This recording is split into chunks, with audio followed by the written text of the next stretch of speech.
bosen bikin super kartu, dibelai angin pula. Waktunya super.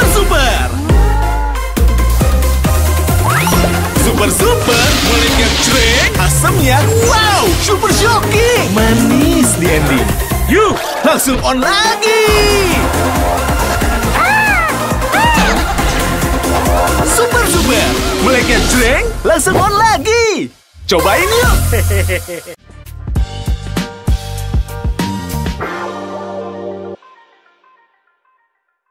Pemirsa, Anda kembali menyaksikan Super Don Super Opini dipersembahkan oleh Super Sour Candy, meleknya jreng langsung on lagi. Kita lanjutkan perbincangan.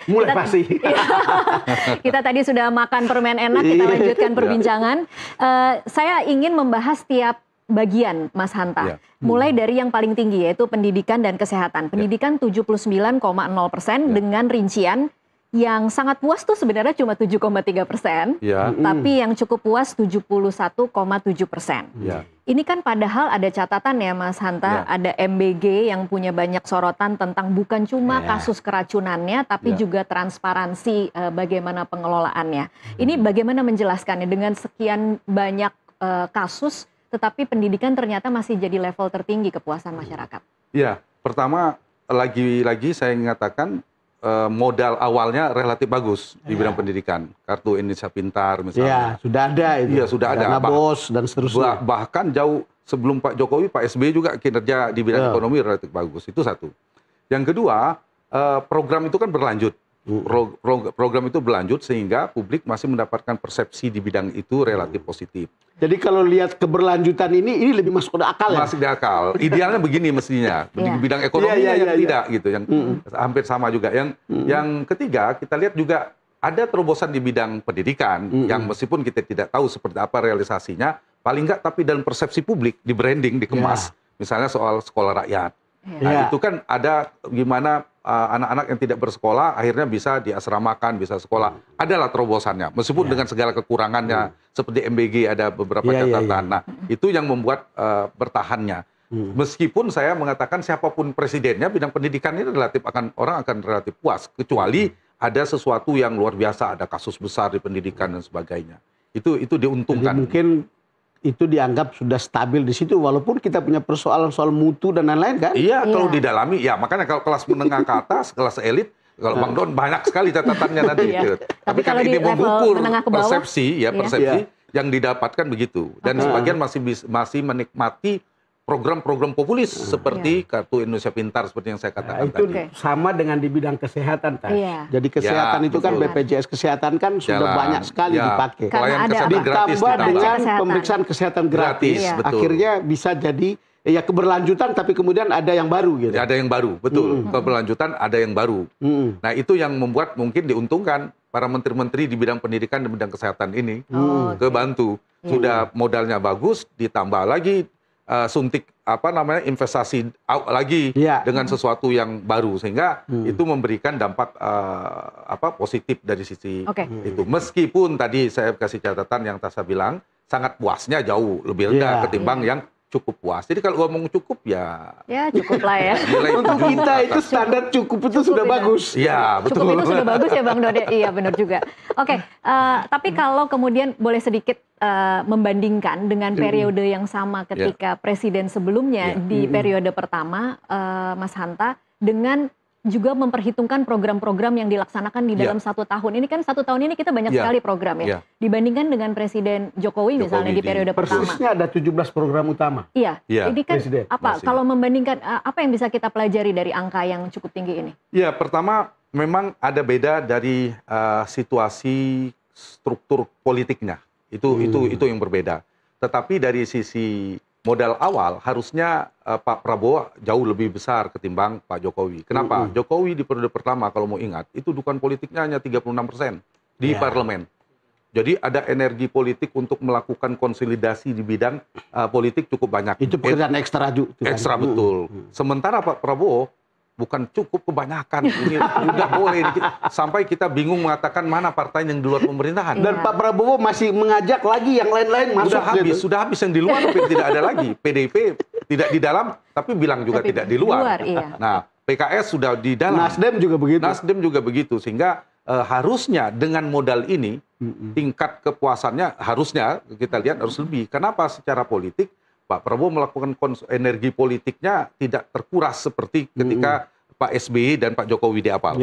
Sama Pak SBY di awal juga belum cukup. Golkar masih di luar seingat saya waktu itu. Bahkan mungkin tidak ada energi politik sama sekali ya untuk pemerintahan Prabowo. Tidak ada. Tidak ada Hampir ya. tidak ada. Bisa fokus pada program itu begitu. Yang kita khawatirkan. Saya termasuk mengkhawatirkan tidak ada check and balances. Ya, betul. Untuk pengimbang di luar kekuasaan hampir tidak ada yang kita khawatirkan.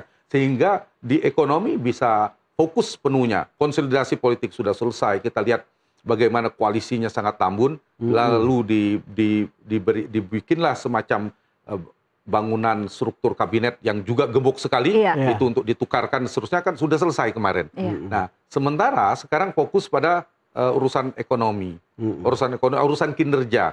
Jadi kalau bicara pengangkatan menteri ya, basis teknokratik, publik dan politik, urusan politiknya selesai. Nggak ada PR tentang perimbangan kekuasaan. Publik relatif mendukung meskipun dengan segala isu dan segala macamnya. Nah, pendekatannya harusnya teknokratik. Pendekatan kinerja yang sebenarnya harus dilakukan. Nah, karena itu kalau dibandingkan dengan sebelumnya, kita harus melihat situasi politiknya. Maka Pak Prabowo mestinya bisa di atas 80%. Artinya pidato-pidato yang populis mungkin tidak perlu terlalu banyak lagi ya. Karena ini soal kinerja. Kalau ekonomi bagus, mestinya sudah dengan sendirinya akan menyelesaikan begitu banyak hal kan? Betul sekali. Dan itu kita rekam juga soal reshuffle. Kita tanya, kita audit apakah setuju. Banyak yang setuju, sebagian besar setuju. Dan setuju dengan 4 reshuffle kemarin ya? Setuju. Banyak sekali loh dalam 1 tahun 4 kali. Ini kayak gaya pelatih bola. Nyicil, jadi ganti pemain masuk-masuk gitu. Beda. Kan memang Pak Prabowo ketika pidato di sidang paripurna kabinet, saya itu kalau dalam sepak bola, saya itu manajernya. Oke. Ada kemudian pemain yang jadi pemain utama dulu, lalu ada yang masih disimpan tunggu dulu, dan seterusnya. Itu menarik juga analogi Presiden Prabowo tentang itu. Langsung begitu ya? Iya, dan faktanya kira-kira begitu. Dia lihat, ya udah ganti, masuk. Sampai kemudian ada beberapa kali kan? Kalau sebelumnya kan langsung ya banyak. Berapa waktu yang jauh. Ini polanya agak beda. Iya, polanya mungkin sesuai kebutuhan permainan kali. Kalau dalam bola, sepak bola. Dan dianggap reshuffle tidak terlalu sakral terhadap itu. Ya biasa aja lah. Tidak sakral. Benar juga, biasa aja. Biasa kan nunggu Rabu. Hari Rabu, tanggal Rabu apa gitu kan. Nah, yang Pak SBY nunggu apa misalnya. Nah, kalau ini kapan mau diganti? Ya memang itu betul, instrumen presiden, hak prerogatif kapan mau ganti. Secara konstitusional. Dari berbagai survei itu, Mas, ada data kah? Misalnya begini, ada menteri yang bagus sekali, ada yang di tengah-tengah, ada yang di bawah levelnya. Karena saya baca dibilang bahwa ada orang yang kerjanya di tengah-tengah saja, biasa saja, tapi itu sentimennya positif begitu. Ada apa sebetulnya? Iya, sebelum ke sana tadi saya lihat data ada kalau ada reshuffle lagi setuju nggak? Itu setuju. Basisnya apa? Publik itu grafiknya tinggi sekali. Alasan kenapa reshuffle karena dianggap kurang memuaskan kinerjanya. Jadi soal kinerja basisnya. Soal kinerja. Nah, masuk ke situ tadi persis yang disampaikan ditanyakan oleh Bang Don. Memang pilihan begini, ada 3 kelompok. Ada yang sentimen positif. Itu mungkin paling puncak top. Kemudian ada yang sentimen negatif. Nah, yang tiga biasa ini relatif aman ini. Aman kenapa dia aman? Aman karena dia tidak ada sentimen negatifnya, tidak ada bikin sesuatu yang blunder, tidak ada sesuatu yang bombastis, tidak ada yang negatif, sehingga dia anggap adem-adem saja. Tidak bisa dikatakan seperti diskusi di teman-teman saya bilang, kalau mau aman nggak usah kerja aja. Harusnya saya kira nggak begitu ya. Kalau itu pembandingnya, saya hampir harus menyebut nama ini. Ada yang sangat negatif ya nama-nama. Kalau itu pembandingnya benar menurut Bang Don. Tapi kalau dibandingkan seperti dia harus bertarung dengan nama, kalau di data kami ada Menteri Agama, ada Mas AHY, Menko, itu mereka tidak bisa yang diam-diam jauh di bawah mereka. Tapi itu common sense kita tahu ada yang diam tapi kerja. Iya betul. Kan gitu.